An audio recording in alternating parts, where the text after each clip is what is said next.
Welcome to the deep dive. Today, we're zooming in on a pretty specific date, August 9th, 2025.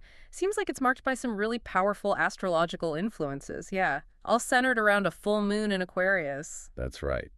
And our mission, really, for this deep dive is to explore what that celestial event actually means for you. We're diving into themes like revelation, release, and that whole journey of authentic self-expression. Trying to figure out what it means to genuinely unmask ourselves, like bridging that gap between who we are privately and, the face we show the world. Exactly. And also navigating that subtle dance between taking action and knowing when to surrender. It's a tricky one. It really is. So for this, our insights are coming from Tarot by High C. We're looking at their astrology of the day for 09 August 2025, and also a piece called Storytime, Moon of the Unmasked. Yeah, both offer a really fascinating lens on the energies playing out that day. There are guides, so to speak. Okay, so as we get into this, maybe think for a second.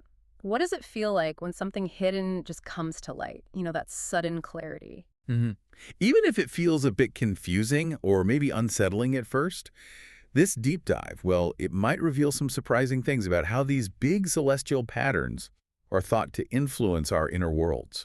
And our connections with others, too, right? That seems key. Absolutely. Relationships often come into focus. Okay, so with that bigger picture in mind, let's really zero in on the astrology of the day analysis for August 9th.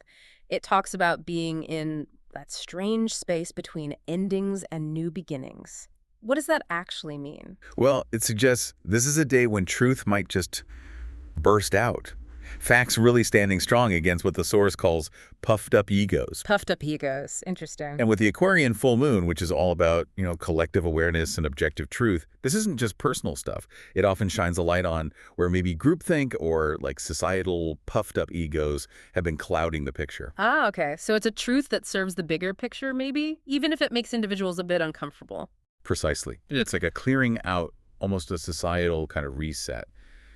And the analysis really highlights using this full moon energy to release things. Yeah. Things that no longer serve our partnerships or even our creative vision. Right, a clearing out. And with Aquarius involved, is it specifically about certain types of things we're releasing? Yeah, exactly. Aquarius makes it particularly potent for, say, purging outdated social contracts, or maybe community expectations that just don't fit you anymore, things holding back your individual evolution. It's really designed to help us reset, get ready for what's next, especially with eclipse season approaching. That sounds like a really powerful reset. Okay, so how does that cleansing opportunity, how does it relate to the next thing the sources mention?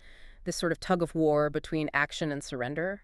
Ah, yes. It almost feels like, our drive to do something, battling this deeper call to just let go. It absolutely is. That tension is really linked to something called the Mars opposite Neptune RX aspect. Okay, can you break that down a bit? Mars opposite Neptune RX. Sure. So basically, Mars opposite Neptune describes this fundamental tension. Mars is our personal drive, our will, our action. Neptune is more about ideals, dreams, spirituality, sometimes even illusion or confusion. And the RX, or retrograde, means Neptune's energy is turned inward right now. So it's more about reflection, reevaluation, maybe confusion, rather than clear outward stuff. So it creates confusion around relationships or creative projects, maybe. Like feeling really inspired, but also totally stuck. You got it. That. That's a classic manifestation. And it brings up this point the analysis makes about passive-aggressive dynamics becoming really obvious. Like, you just can't ignore them anymore. Yeah, I saw that. And it says the point isn't necessarily to, punish people who overstepped, No. but more to understand why they acted that way and use that understanding to find better ways of relating. Exactly. It's this recognition that maybe not all action needs to be loud or immediate. Sometimes, as the source puts it, true mastery sometimes looks like floating, not fighting. I like that phrase, floating, not fighting. Especially with Mars, which is usually so go, go, go. How does that surrender actually look then? Is it just choosing not to engage? Or is it something else? It's definitely more nuanced than just inaction. With Mars opposite Neptune, it's more about surrendering to a higher perspective, perhaps. Trusting there's a kind of benevolent spiritual current you can tap into. It's about discernment. Knowing when to push and when to observe, allowing that current to carry you while you maybe gather strength for what's coming. Sometimes the most powerful move is just allowing things to unfold rather than forcing them. Okay, that makes sense. And it feels like that Aquarian detachment we mentioned could actually help here, stripping away the emotion to see things more clearly. It really can. It enables that clearer, maybe more unbiased view. Which brings us nicely to the main event for this day, Ugh. the full moon in Aquarius itself. Right, the star of the show, this lunation, as they call it. The analysis says it's all about intentional rebellion. That sounds intense. It can be. It often brings surprises, revelations. And while the energy can feel a bit emotionally detached, as we said, it's also deeply aware. It tends to awaken those archetypes within us. The rebel, the eccentric, the nonconformist, the innovator. So it's about stepping back, getting that bird's eye view, seeing the bigger picture instead of just buying into the curated narrative, as the source puts it. You're pushed to look at whether you're really living in line with your own values. Absolutely. The analysis is very clear. This full moon is not built for keeping secrets. It's described as wide-eyed and unapologetic. Ooh, I like that. Wide-eyed and unapologetic. Yeah. It shines a light right on that gap between who you are privately and who you feel you have to be when everyone's watching. Which really highlights that deep need we all have for authentic self-expression, right? For freedom, which might feel blocked sometimes. But it also points to our ability to create an inventive strategy to rise above obstacles. It encourages asking those questions. What communities are you really part of? Who are you performing for? And maybe, is it time to stop trying so hard to be liked and just start being real? That's a big question, and to really get a feel for these energies, the Moon of the Unmasked story sounds like it gives a concrete example with this character, Nova. It does, beautifully. She really embodies this Aquarian full moon energy.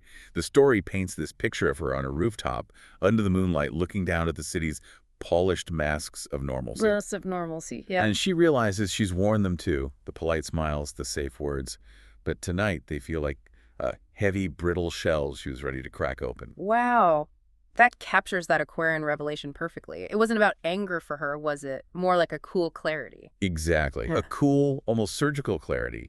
An awareness that saw the gears turning behind society's smiles, is how the story puts it. The moon's light just stripped away the illusion, revealing that break between her private truth and her public performance. And her rebellion. It started quietly, didn't it? Very quietly. The story describes it as just a single refusal to agree when agreement was expected, a choice to walk away from the usual script. It's like in a play, if one actor forgets their lines, suddenly everyone else realizes they don't have to stick to the script either. That's a great analogy. And the story says, her quiet refusal, it had grown teeth. Her very presence, just being raw, unedited, became its own kind of disruption. And she wasn't the only one feeling it, right? Didn't she see others? Yes. From her rooftop, she saw others waking up too. A poet scattering pages, a dancer moving barefoot, even a scientist burning falsified data. Strangers, but connected by this invisible thread. The rebel, the eccentric, the innovator. All summoned by that same lunar call. It's a fantastic illustration of the collective awakening side of the Aquarius full moon, how one person unmasking can create ripples. Okay, so after these revelations, this quiet uprising, where does the healing come in? The story mentions Nova using plant medicine. It does. Sage, mugwort, violet leaves. The source frames it as her way to ritually ground herself, to process those really intense Aquarian energies. And as she breathes in the smoke, her emotions kind of flatten out into a wide, still lake. No good, no bad, just is. Ah, that's that emotional neutrality idea. It's not about suppressing feelings, is it? It's more like observing them without getting swept away. Precisely. Like watching clouds, no judgment, just observation. And it's this detachment that allows for clearer, less biased strategic thinking. It's a really potent kind of release, potentially deeply healing because it shifts you out of just reacting into pure observation. And in that neutral space, a strategy forms for Nova.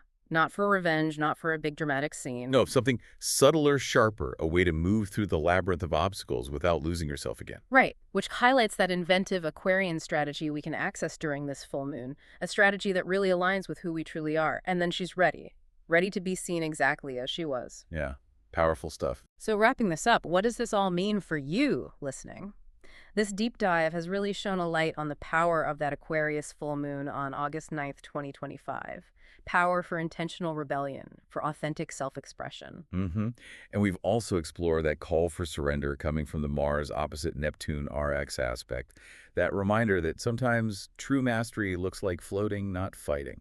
And we saw the deep healing potential in releasing what's no longer serving you, embracing that kind of emotional neutrality as a state of power beyond just good or bad judgments. And Nova's story gave us such a vivid picture of how these energies might play out, that subtle, sharp, inventive strategy for navigating things. So, as you reflect on all this, maybe consider the masks you might be wearing in your own life. Yeah. What is the gap between who you are privately and who you are when you feel like everyone's watching? Maybe ponder what unmasking could look like for you.